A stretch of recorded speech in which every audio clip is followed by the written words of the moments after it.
দক্ষিণ আফ্রিকার তুর্কি নেজামিয়া মসজিদ কমপ্লেক্স, যা টার্কিশ নেজামিয়া মস্ক কমপ্লেক্স নামে পরিচিত, একটি আধুনিক ইসলামিক ধর্মীয় ও সংস্কৃতি কেন্দ্র।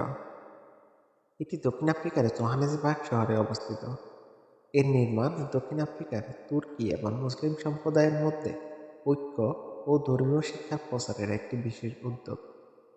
নেজামিয়া মসজিদ কমপ্লেক্স শুধু একটি উপাসনালয় হিসেবে কাজ করে না, বরং এটি ধর্মীয় শিক্ষা, সংস্কৃতি পরিসর এবং সমাজসেবার একটি গুরুত্বপূর্ণ কেন্দ্র হিসাবে গুরুত্বপূর্ণ ভূমিকা পালন করছে।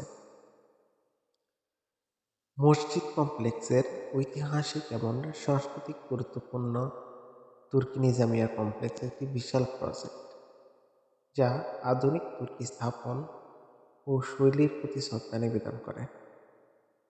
মসজিদটির নির্মাণ কাজের নেতৃত্ব ছিলেন তুর্কি সরকারের সহায়তায়, বিশেষ করে তুর্কি ইসলামী দাতব্য সংস্থা, যাদের লক্ষ্য ছিল দক্ষিণ আফ্রিকায় ইসলামী ঐতিহ্য ও শিক্ষার প্রচার করা।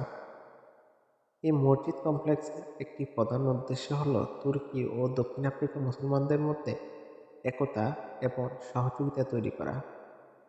মসজিদটি ধর্মীয় সেবা ও আধ্যাত্মিকতা ছড়িয়ে স্থানীয় সম্প্রদায়ের জন্য এক ধরনের সাংস্কৃতিক সেতুবন্ধন সৃষ্টি করেছে।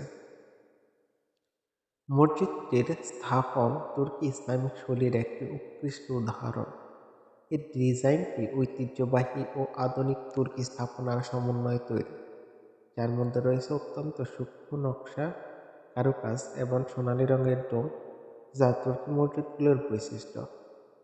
মসজিদটির অভ্যন্তরে ইসলামী শিল্পের নির্দেশনা, যেমন আরবিক ক্যালিগ্রাফি, গ্লাস পেইন্টিং এবং হাতে কাজের কারুকাজ ব্যবহার করা হয়েছে।